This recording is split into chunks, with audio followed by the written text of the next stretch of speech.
Okay. Start with one more problem. Is sigma over k is vary from 1 से लेकर n minus 1 is the n minus का k whole multiplied by cos over 2k pi upon n. हमें इसका क्या चाहिए? Summation चाहिए. तो cos 2k pi by n आप कह सकते हो कि e की power iota 2k pi by n का सिंपली रियल पार्ट है. और रियल पार्ट में अगर देखा जाए तो रियल वर्ड आप इस सिग्मा के बाहर आराम से ले जा सकते हो. तो k इज वेरी फ्रॉम 1 से लेकर n minus 1. Simply n minus k is e raise to power iota 2k pi upon n हो जाएगा.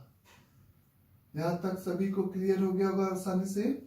नाउ दिस इज से real part over sigma is very from k is very from 1 से लेकर n minus 1. इसको अगर मैं distribute कर दूं तो ये लिखा हुआ है n इंटू ई की power iota 2k pi upon n minus is k is very from 1 से लेकर n minus 1 the k into e की power iota 2k pi by n. ऐसा कुछ होगा. तो k इज वेरी फ्रॉम 1 से लेकर n, तो ये उसी nth रूट ऑफ gp का इस सारे रूट बनेंगे एक्सेप्ट k बराबर 0 को छोड़ के. सभी का सम चूंकि 0 होता है तो इस पूरे का सिग्मा आपको -1 दे देगा. तो ये आपको ब्रैकेट ऑफ माइनस का n आ जाएगा. इस पूरे का आपको सिंपली रियल पार्ट चाहिए. तो यहाँ पर जब आप k को वेरी करोगे तो सिंपली एक AGP बनेगी. उस AGP को आप यहाँ पे मेरे से बोल सकते हो कि इसको सपोज मैंने एक बार S नाम दे दिया. तो उस S की वैल्यू निकालने के लिए इस आपको, क्योंकि इस कोफिशिएंट भी बदलेगा और पावर भी बदलेगी, तो ये ऑब्वियस है AGP बनेगी. वो AGP का फर्स्ट टर्म क्या होगा? e की power iota 2 pi by n plus 2 multiplied by e की power iota 4 pi by n plus 3 multiplied by e की power iota 6 pi by n. और लास्ट टर्म इसका क्या हो जाएगा? n minus 1 multiplied by e की power iota 2 pi into n minus 1 upon n. अगर आपको इस कोफिशिएंट AGP का सम के लिए जो कॉमन रेशियो होता है उसका आप बोथ साइड मल्टीप्लाई करते हो e की power iota 2 pi by n का आयोटा इंटू s. तो ये आपका एक शिफ्ट करके लिखते हो e की power iota 4 pi by n e की पावर 2 मल्टीप्लाइड बाई e की power iota 6 pi by n. और ये लास्ट वाला आपका n minus 1 multiplied by 2 pi by n इसमें ऐड करोगे तो आपका ये 2n पाई. तो e की पावर आयोटा 2 पाई और e की पावर आयोटा 2 पाई की वैल्यू सिंपल यहाँ पर किसके बराबर हो जाएगी? 1 के बराबर हो जाएगी. जब आप इन दोनों को सब्ट्रैक्ट करोगे, यहाँ पे ये माइनस क्यों पता नहीं, इज सिंपली s कॉमन निकल जाएगा. 1 माइनस e की power iota 2 pi by n is equal the this e की power iota 2 pi by n plus e की power iota 4 pi by n.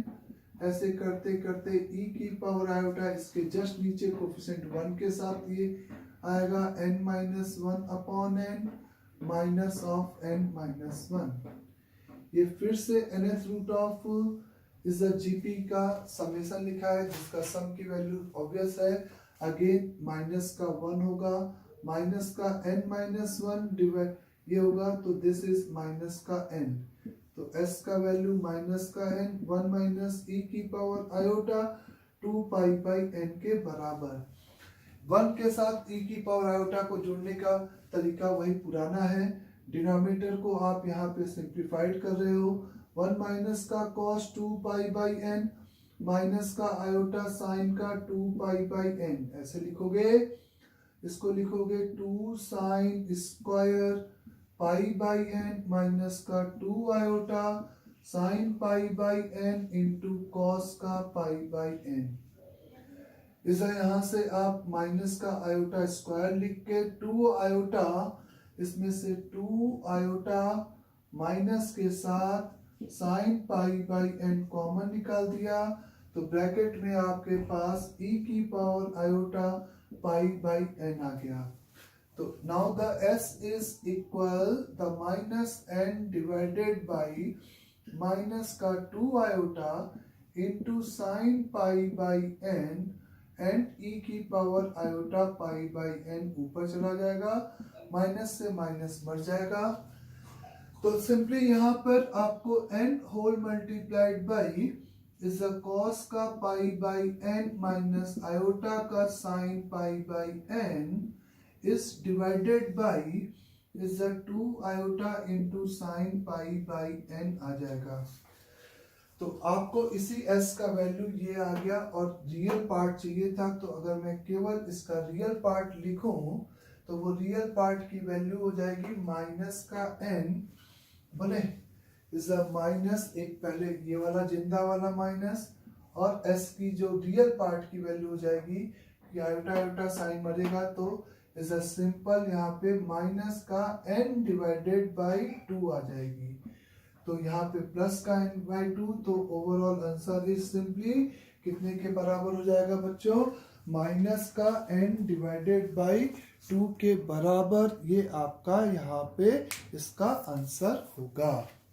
Understand सभी को ये बात।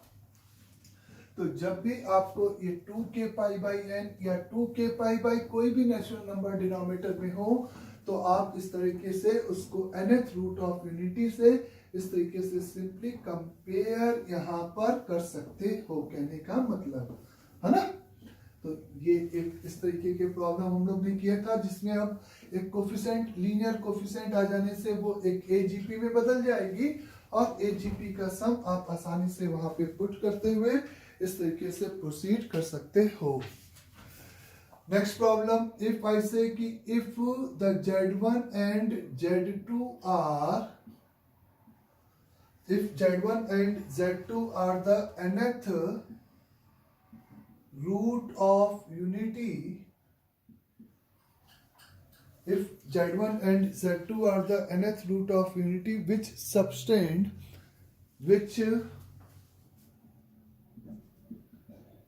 is a subtend right angle at origin is origin, then and must be in the form of options है simply 4k plus 1, 4k plus 2, D is 4k plus 3। मतलब Z1 और Z2 आपके nth root of unity हैं, Z1 और Z2 आपके simply nth root of unity हैं, और आपको यहाँ पर वो रूट है is a right angle at origin अगर सब्सटेंड कर रहे हैं, तो आपके n किस फॉर्मेट का होगा। n एक नेचुरल नंबर होता है, nth रूट ऑफ यूनिटी की बात कर रहे हो, इसका मतलब कि आपको पता है कि nth रूट ऑफ यूनिटी अगर है तो इसका कहने का मतलब वो n साइडेड रेगुलर पॉलीगन के ही कोई ना कोई वर्टेक्स होंगे। इट्स नॉट नेसेसरी कि वो कंजुगेटिव हो, लेकिन कोई n साइडेड रेगुलर पॉलीगन के कोई भी वर्टेक्स होंगे, जो कि एग्जामिनर का है कि ये एंगल कितना है, सिंपल 90 यानी कि पाई बाई 2। तो ऑब्वियस है कंजुगेटिव होते तो 2 पाई बाई n, एक छोड़ के होता तो 4 पाई बाई n सब्सटेंट करता, क्योंकि n साइडेड रेगुलर पॉलीगन है तो दो कोई भी वर्टेक्स जो इस एंगल सब्सटेंट करेंगे वो 2 पाई बाई n का एक मल्टीपल एंगल सब्सटेंड करेंगे, और यही एंगल आपको यहाँ पर एग्जामिनर ने पाई बाई 2 दे रखा है। तो n की वैल्यू आप सिंपली कह सकते हो कि किस फॉर्मेट की होगी, 4k के फॉर्म की होगी। n की वैल्यू सिंपली यहाँ पे किस फॉर्म की होगी, तो आप मेरे से कहोगे कि 4k फॉर्म की होगी। अंडरस्टैंड सभी को। Now the next problem is find all root of is a polynomial 3z minus 1 की पावर 4 plus z minus 2 की power 4 is equal to the 0। आपको इसके अगर रूट्स कैलकुलेट करने हैं तो उस रूट्स को कैलकुलेट करने के लिए आप यहाँ पर क्या तरीका अप्लाई करोगे। उसके लिए आप एक तो ये पूरा पॉलिनोमियल हो गया और आपको पता है कि 2 डिग्री से पॉलिनोमियल अगर डिग्री ज्यादा है तो रूट्स निकालने के लिए हमें यहाँ पर बेसिकली क्या अप्लाई करना पड़ेगा बच्चे, is a hit and trial. लेकिन अगर ये परफेक्ट पावर्स में लिखा हुआ है तो हम nth रूट ऑफ यूनिटी का कॉन्सेप्ट लगाकर इसके सारे रूट्स निकाल सकते हैं। वो कुछ इस तरीके से ये लिखा है 3z minus 1 upon z minus 2 की power 4 is equate with minus का 1। इस माइनस के 1 को आपका पावर 1/4 यानी कि इसको आपने लिख दिया इसके यूलर फॉर्म में और 2k प्लस 1 ऑफ पाई। यहाँ पे k आप कोई भी 4 कंजुगेटिव इंटीजर लोगे तो जब आप इस 4 को इधर ले जाओगे तो ये आराम से आपको 4 रूट प्रोवाइड कर देगा। तो 3z minus 1 is equate with e की power iota the 2k plus 1 pi divided by 4 into the z minus का 2। z इकट्ठा कर लोगे तो z is equate with 1 minus का 2 इंटू e की power iota the 2k plus 1 pi divided by 4 is whole divided by the 3 minus e की power iota 2k plus 1 pi divided by 4, जहाँ पे k is considered to be any consecutive 4 integer तो आप 0, 1, -1 और 2 ये भी 4 values consider कर सकते हो और यहाँ पे पुट करके उस z को सिंप्लीफाइड कर सकते हो। अंडरस्टैंड यहाँ तक सभी को अच्छे से क्लियर। तो नाउ इसके बाद अभी कंटिन्यू होता है, वेट करें।